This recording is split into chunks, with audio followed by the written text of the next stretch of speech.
I never imagined that a simple Saturday night could shatter everything I thought I knew about my marriage. Sophia had been my world for 6 years, my confidant, my partner, the person I thought I could trust with my life.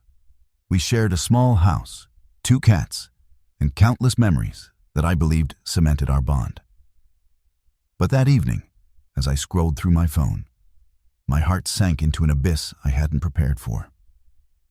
A message, one that shouldn't have existed, revealed everything. Sophia was having an affair. At first, I couldn't process it. My mind refused to believe the words on the screen. Hours of shared laughter, inside jokes, and late-night conversations suddenly felt like a facade.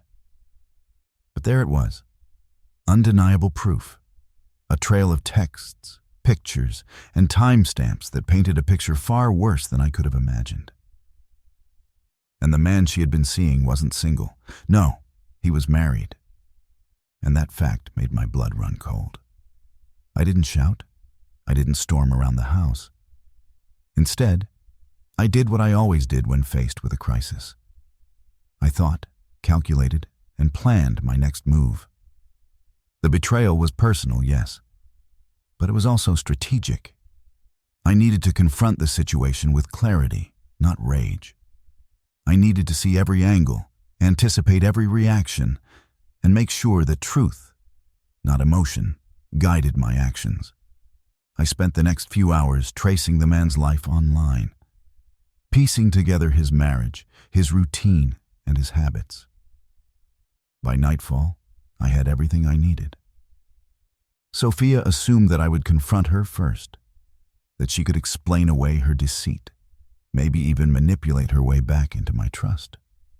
She had no idea I had a plan. One that would expose not just her but him, and bring clarity to all the hidden lies. When she returned home, I greeted her calmly, as if nothing was wrong. The tension in her shoulders, the nervous twitch in her smile, gave her away instantly. I didn't mention the messages. I didn't ask her to explain. Instead, I told her I had to run an errand and would be back later. She nodded, relief flickering in her eyes, thinking she had dodged a confrontation.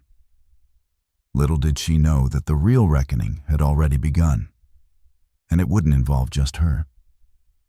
By the time I arrived at the address I had tracked down, my mind was clear, focused, and cold. I had spent hours preparing, anticipating every possible reaction, every excuse, every lie that could be thrown my way. I wasn't going there to yell or cry or beg. I was going to expose the truth to someone who had a right to know it. Someone who was as innocent in this as I was guilty of ignorance. I knocked on the door, trying to mask the tension I felt buzzing beneath my calm exterior. A woman answered, mid-30s.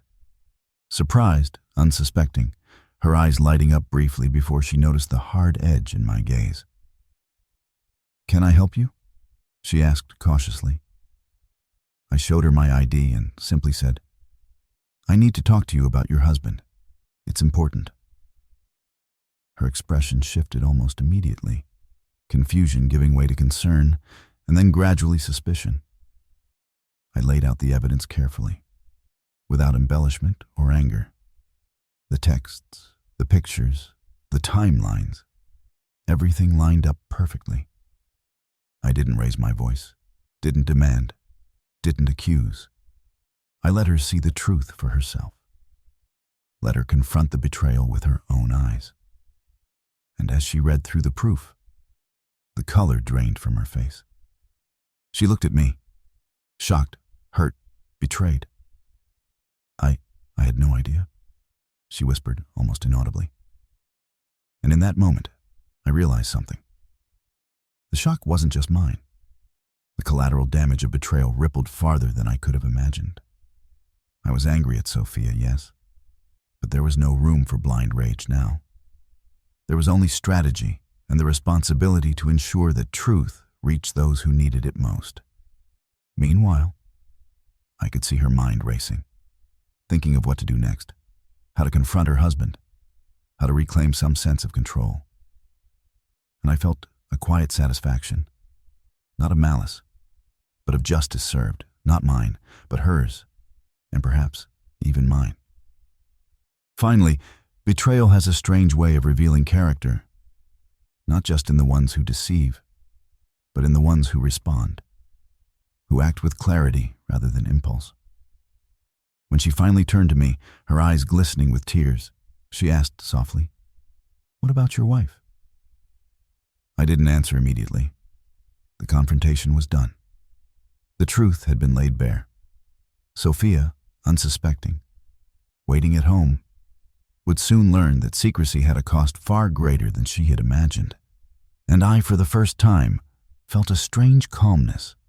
The storm was not over, but the first wave of reckoning had arrived. When I returned home that night, Sophia was waiting, her eyes darting nervously as soon as I stepped through the door. She had assumed that my errand would be routine, that I'd come back, sit down, and maybe argue. She had no idea what had already happened. I didn't rush to speak. I let the weight of my presence fill the room, letting silence stretch long enough for her to feel the tension. "Sophia," I said finally, my voice calm but cutting, "do you know why I went out tonight?" Her lips parted, searching for words, but nothing came out. I didn't need her to speak. The expression on her face, fear, realization, guilt, said it all.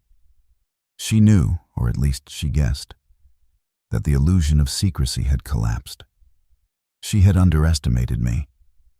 I placed the phone with the messages and photos on the table, turning it slightly so she could see it clearly. "This isn't just about what you did," I continued. "It's about the consequences of hiding the truth. You thought you could have your affair, your excitement, and keep our life untouched. You were wrong." She tried to explain, stammering. I didn't mean for it to—" "Stop," I interrupted gently but firmly. "Your intentions don't matter anymore. Actions do, and your actions have consequences." I watched as comprehension finally settled in her eyes, the reality of exposure, the weight of betrayal, the inevitability of accountability. It hit her like a tidal wave. The woman she had been careless with, the innocent wife of her lover, now knew the truth. And Sophia could see the reflection of what she had done, not just to me, but to everyone tangled in this web of deceit. She sank onto the couch, shoulders slumping, and I felt a mix of sadness and resolve. I loved her once, yes, but love cannot thrive on lies. Betrayal destroys trust faster than words can repair it. That night, Sophia finally understood that deceit has a way of reaching far beyond the person who commits it. And sometimes the collateral damage is what teaches the harshest lessons. I didn't scream. I didn't threaten. I simply let her sit there with the truth, watching the weight of her choices settle upon her. She would have to live with it, with the knowledge that her carefully hidden actions had been laid bare. And for the first time in years, I felt free, not from love, but from illusion. Sophia's secret affair was exposed, and justice, quiet and unyielding, had found its